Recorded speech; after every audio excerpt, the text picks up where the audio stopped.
When we started LCC Connect in 2022, our aim was to create a podcast platform that connects our college with the community and our community with the college. Since then, we've expanded to offer more than 25 podcasts, all of which are hosted by members of Lansing Community College or community activists. Hello, I'm Daedalian, General Manager for LCC Connect, and on this episode of Behind the Connection, I'll be chatting with members of LCC's Vinyl Record Club. They recently started a new podcast that revolves around their love of vinyl records and music, and it's called Now Spinning. It debuts on LCC Connect along with most major streaming platforms on August 27th. So let's go ahead and start with who you are, your name, and then what you do for the Vinyl Record Club or for the podcast or both. Sure. Well, I'll start off. My name is Simon Medina. I'm the secretary of the Vinyl Record Club, and I'm also the host of the podcast. My job at the record club is basically I keep track of what songs are played, and at the end of the meeting, I put them all into a playlist and then a spreadsheet, and that gets sent out with every meeting reminder we do. I also host this, so that's fun. Keeping track of all the details then. Absolutely, yeah, all Very the details. Cool. Very cool. My name is Jacob Zokvik. I'm wrapping up my time here at LCC pretty soon. I did some of the early work setting up the podcast, but pretty quickly let Simon take over, and he has done an excellent job since. Are you planning on sticking around after you take off from LCC, like still coming being a part of the Vinyl Club? Yes, Yeah. absolutely. Yeah, Unless I move away, you guys are not going to be able to get rid of me. My name is Sarah Eubanks, and I'm co-advisor of the Record Club, which means whatever projects or initiatives the student members and officers want, I just help them do it. Okay. I'm just a member of the Record Club. Not just a member. Also your co-host. Also a co-host. What's your name? My name is Leo. Oh, there we go. We needed that. Yeah, my name is Leo. I am a co-host of the podcast. I'm not part of any of the team taking care of the Record Club, but I am a happy participant. Very cool. The Vinyl Record Club, this started, when did this start? It was 2022, I believe. Am I right? No. Okay, well then correct me. Well, I guess, yes, it would be 2022 technically. So my experience with the Record Club is very unique in that I'm literally the first person. Uh-huh. So I was working for the Lookout at the time, and I was told Dr. Steve Robinson, the president of LCC, is going to start a club. Mm-hmm. We want you to go interview him about it. Mm-hmm. And when I learned it was a Vinyl Record Club, I was like, I've got a vinyl record collection. This sounds cool. They had a test meeting that was only staff, like staff of the college, and there was Steve and 3 other members of staff there, and I just showed up to interview and whatever, but I was the only student at it because students weren't really there. Steve was looking for another co-advisor. And when you're saying Steve, you're talking about President Robinson, right? Yes. I'm sorry. I've only ever called him Steve. And I know that he definitely likes to be, referred to as Steve, and it's great that you got that kind of connection with him too, that you found a passion and a love about vinyl records and music. Mm-hmm. We have a lot of things we both like, and Steve's my hero. Like, he's the coolest dude in the world. So. Very cool. But yeah, so I was like, this is awesome. You absolutely have to do this club. And I want to say spring of 22 we started. It was pretty early. It was like it was around winter or spring, somewhere in that area. Yeah. And I believe the first ever meeting, it was same staff members except Tyler and I, and it was pretty cool. It was kind of a slow start. We would have like 2 or 3 students there, and then just in the fall, it just kicked, and all of a sudden we had like 10 people. They started telling their friends, 15 people, and we kind of float in that range right now, like 15 to 20 people at every meeting. We've had a couple with a few more. That's awesome. That's great. But it grew really quick, and it became very, very obvious very early on that it was a chill group, that it was a very welcoming group, and that the culture of the club was really laid back. And I think it really led to that growth because everybody's having a good time. Well, what's cool too is like, with you just said that you're getting ready to move on from LCC, but it's also open to the community as well. So you don't even have to be a part of the LCC community. You don't have to be a student. You don't have to be part of the staff.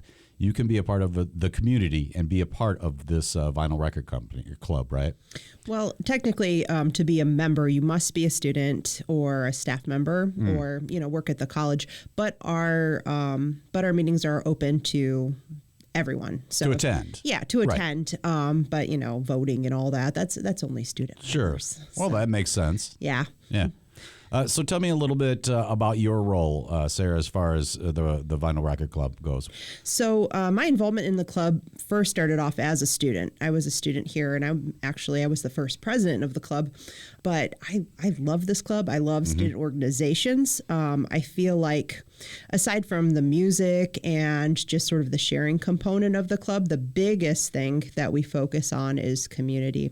There's just this huge need for people to connect on a level that's a little bit more in depth than maybe is available a lot of the time. And so really my involvement now as a co-advisor is to make sure that happens. So I like to help make sure that everything's organized and all the students have the information they need to come together, a place to come together. And if there's any cool ideas, I like to help foster that. That's the beauty of music, Like too. this podcast. Music's like that common ground for everybody. It's like if you find that you like the same band, you can talk for hours to somebody for a long time. Leo, from your perspective, what usually happens at a typical meeting for the vinyl record company? Club, rather. Or the company, whatever, man. Whichever. Typically what happens is you'll show up at around, I think it's 5:30 usually. Something like that. 5 o'clock now. 5 o'clock? Yeah. You'll show up at 5 o'clock. You will walk over to the table where the pizzas are usually at, and there will be a piece of paper. And pizza seems to be a primary component of the club, from what I can tell. Very much so. Your Happy- mascot itself is neither vinyl record nor pizza. It's almost both. Am I right on this? He is, or they are, I should say, loosely descended from Happy's Pizza's logo. Oh, okay. So, All right. Great all right. friend of the show. We love Happy's Pizza. yeah. Friend All of the right, show. all right, all right. Very good. It's because they're both circles. That Pizza makes sense. and yeah. records. It's Serving 'cause it they're up. both circles. Serving up the pie, one way or the other. All right. So And, back to a typical meeting. Then once you've gotten to that table where the Happy's Pizza will be, there will be a piece of paper where if you're a student, staff member, or the other third option, you'll sign, your name, and you'll write down your email, and you'll check if you want emails from the record club. And from there, it's, you talk to people about music, you bring in your own records. We have a system. I think there's 2 turntables that we have where people can queue up music to be played over the speakers. And that's, I think that's a large part of the appeal of the club, is bringing in your music and showing it to, your buddies and talking about it. That's a large part of the appeal. We just kind of hang out and eat pizza and talk about and listen to music. Yeah, making friends, making connections, and kind of getting to know other people and their loves, their interests. That's always a good thing. So then you decided, okay, we already got a club. Let's go ahead and make a podcast now. Why exactly did you decide to start the podcast? I'll let either Jacob or Simon field this question.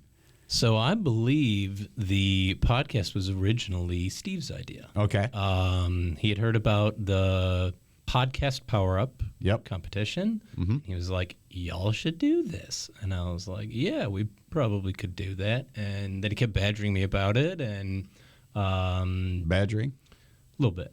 Just a little. Every time I saw him, he'd be like, hey, did you do anything with this? No. Well, you could, Steve is so positive. Like, I've never talked to him and felt like he was judging me or like, it's just like, yeah, go do it. You can do it.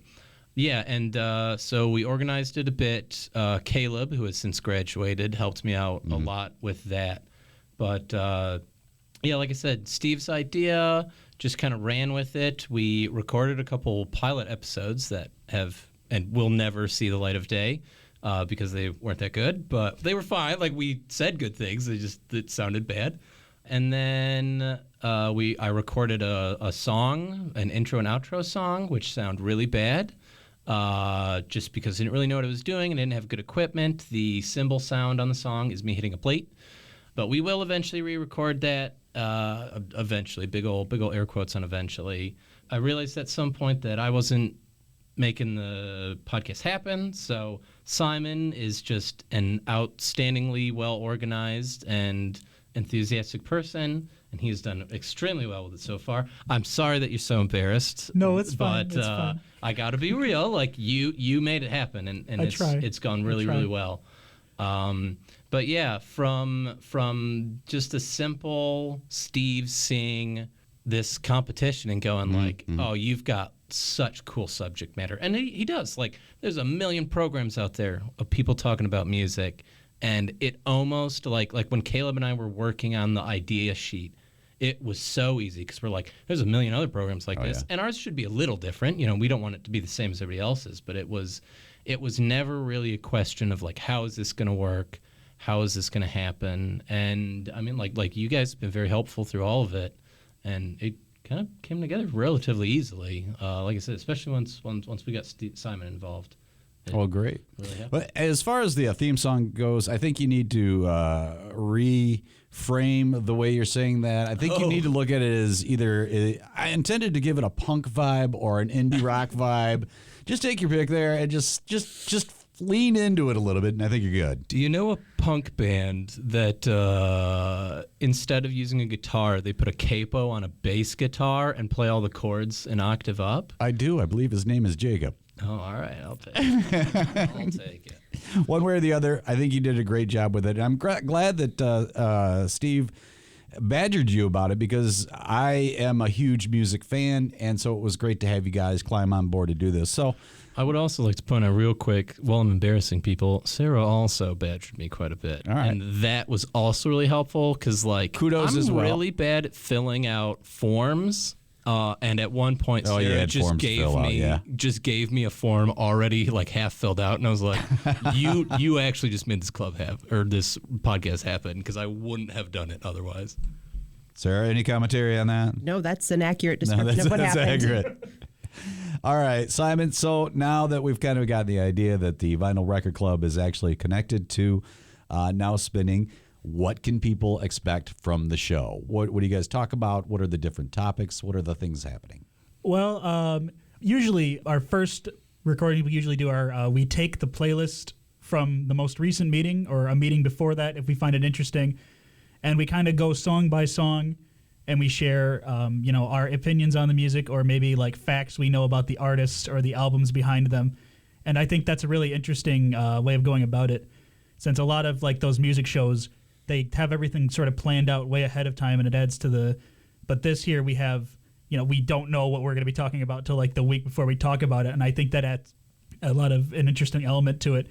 About spontaneity, for sure. Yeah, absolutely. And like personally for me, I've discovered a lot of really great music through coming to this club. Mm-hmm. And a lot of that's been through this podcast and me, coming back and listening to these playlists. So I have something to talk about when I do the podcast. Well, and I got to say, the very first episode I already edited, and I took a listen to it, and when I was listening to it, you guys actually had me looking up stuff while I was editing the show. I wish I could remember who made the comment, but it was about a robot on an album, and do you remember who it was? I believe that was Maddie. I think we were talking about the band Tupperware Remix Party. Yeah, I believe that was it. And it kind of caught my interest, and I had to look it up. All right. Well, again, the show is called Now Spinning. It's going to start August 27th. I'm going to mention that real quick before we get into our last couple of questions, because the last ones are more about you yourself and kind of what your viewpoints of things are. For instance, I'd like to know what it is exactly you like about vinyl music versus other music media. I'm going to just throw this one out on the table, whoever wants to take it. Yeah. For me personally, it's just there's like a tactile sensation to it, where music, like you stream music, you can just listen to whatever you want, whenever you want. But like with a record, you have to, put the effort into it. You have to take it out, put it on the player, sit down and listen to it. And I think that really adds to like the experience. Like for something like an album, like the artist had like a clear vision of it. And I think that comes across, a lot better through just the vinyl medium. especially. Well, and when you're talking about the clear vision, I do definitely, like you said, the tactile vibe of it, but also just pulling that out, seeing all the artwork and the Absolutely, different the lyrics and everything, the way they put it out there. A big part of the appeal for me is how intentional everything feels. Like you were talking about the artwork and the packaging and whatnot. Yeah. But I also think a big part of it is track sequencing and the actual physical sensation of listening to music on vinyl through speakers. I think that sensation of having the music surround you and hearing, the disc spin around, hearing the needle scratch at it and make the music is a fantastic sensation that I don't really experience when listening to something on CD or listening to it through streaming. Very cool. Yeah. Very cool. Sarah? Yeah, I think the social aspect of it is something that I really enjoy, not just in the club, but you can make your playlists and you can have your headphones on and enjoy an album that way if you want to. But just sharing it with other people, the way that an album allows to happen is really special. Yeah. Jacob, you got anything there? I know you've got something to say. You'll never shut me up. It doesn't matter. I'll make it fast. 2 quick things. Album art is huge for me. I grew up with CDs. I can tell you, I saw Sgt. Pepper's Lonely Heart Club Band when I was a kid. Couldn't recognize any faces on that thing when it's a tiny little CD. You hold the record of that, looks great. It looks cool. You can actually read what's on the back. It's great. It ties into that same tactile thing they were mentioning. When you can actually physically hold it and look at it, it just works so much better. Gotcha. The only other second thing is people talk a lot about the fidelity of a record. Technically speaking, the sound you're hearing from a CD sounds pretty much just as good as a vinyl record. What I find, and this is so nuanced and so weird, but the simple sound of the vinyl itself just fills in those gaps between music or between the bits of music. And that adds just enough to it that it feels more real. And I mean, also it just sounds better. Our brains are always looking for something here. And when there's a purely digital track, you don't get any of that. That sound doesn't happen in those gaps. And you're not hearing anything. And it just it adds a sound base that I think everybody likes. And I just prefer the sound of vinyl to tape hiss, but tape hiss also has its place. Yeah. All right. So what was your first introduction to vinyl? For me, it was, a friend of mine really introduced me to the actual collection of records itself, but I was always just more interested in older music, 70s, 60s, 80s, that kind of thing. And I feel like that naturally lends itself towards, collecting that kind of music, which of course, comes through vinyl. Okay. That was really how I got into it. I like it. Well, I'm clearly a bit older than everyone else. We had a turntable in my home growing up, and it always seemed kind of magic to take this disc and put it on the turntable and turn on. My very first record that I bought myself, though, was Sonic Youth's 1,000 Leaves. Nice. The way I first got into owning vinyl records is very similar to Simon.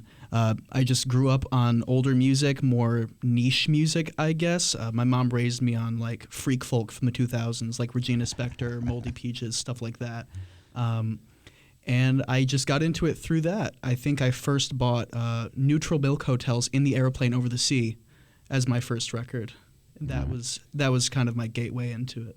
All right. So my father had a sizable record collection growing up, but our turntable was broken and it was very expensive to fix, so I never listened to records. But when I was 16, I went to a local alternative band's album release show. And they were selling the CD with the record, and they would not let me leave without the record. And I was arguing with the guy at the table. This was a small show, but enough people there where I was being weird, making a scene like I do. And I was arguing with the guy at the table, just give me the CD, man. I don't need the record. And then I feel a hand on my shoulder, and I turn around. It's the lead singer of the artist I was there to see. Oh, wow. And he was like, "Yeah, man, just take the record." And I was like, "I'll take the record." Like, I was done right there. And he was like, "Dude, thanks for buying my record. I really appreciate it. I really appreciate that That's somebody awesome. like you's coming out and to see this." And yeah, it was a wholesome experience. The guy was a little weird, but it was very, very cool. And that was the moment where I said, "Dad, I will pay to fix this record." But he's like, "Oh, no, I'll pay for it. Like, I've just been lazy." You know what I mean? And yeah, he bought a new needle, put it on, and then I went and listened to like all of his old records and discovered like Missing Persons and other artists I'd never heard of that were super popular when my dad was young. And it was a cool way to connect with him. That's great. That's great. In the interest of sharing, I will say that my first experience had to do with I lived in the same house with my grandparents, and they literally had hundreds and hundreds of 45s. And they used to have a old record player that used to automatically drop the 45s just like it would, say, a jukebox. And me and my brothers, we used to just hang out and listen to the Shirelles, the Temptations, Sam Cooke, just all these great oldies bands. And it's actually how I got to liking a lot of oldies music. It was the very first time I remember, still to this day, picking up a 45 of Booker T and the MG's Green Onions. Nice. You know, I'm a young kid. I had to be in elementary school at the time. I'm laughing at the name of the song, Green Onions. I put this thing on, and I was like, "This is awesome. I love this." And ever since then, I've been a fan of that particular song. So Now Spinning is the name of it. I want to thank you guys for coming in and talking about the podcast. It's going to be premiering on LCC Connect August 27th. Typically, I end the show with a rando question of the day, but I'm not going to do that because we've got 4 of you in here. So what I'm going to do is a speed round. I'm going to give you the name of a couple of artists, and you have to pick one of the two as a favorite, and then give me within 15 seconds why it's your favorite. All right? So who wants to get started? I'll do it. All right, Beatles or Elvis? Beatles. They wrote all their own music, and they have a lot of really good albums. All right. Aerosmith or Stones? Stones, not even close, even though Steven Tyler and Mick Jagger look very similar. Yeah, just Aerosmith is like the classic sellout band in my mind, which I know is not fair. Sorry, Aerosmith fans. I love the song Sweet Emotion, but I can list probably like 30 Stones songs that I like. So, yeah, they went out for me. All right. The Doors or Pink Floyd? If I'm forced to choose, I would say Pink Floyd because I like prog better than straight up rock. AC/DC or Black Sabbath? Black Sabbath, handily Black Sabbath. They invented metal. That was almost a 50-50 one for that last one. I love Black Sabbath and AC/DC. I've literally got High Voltage sitting in that bag over there. And there's been a couple meetings where we've discussed AC/DC, and they have caught some flack. And I won't sit for that because I love AC/DC. That's awesome. That being said, Black Sabbath, way more influential and important. I totally get that. All right. Thanks so much for coming in and joining me for talking about Now Spinning here on Behind the Connection. And thanks for being a part of LCC Connect, too. Thank you. Thank you. Thank you. We love you. We love you. We love you. I think it's been in every episode. Yeah, We got to do that. it's a staple. Very good. It's because we do.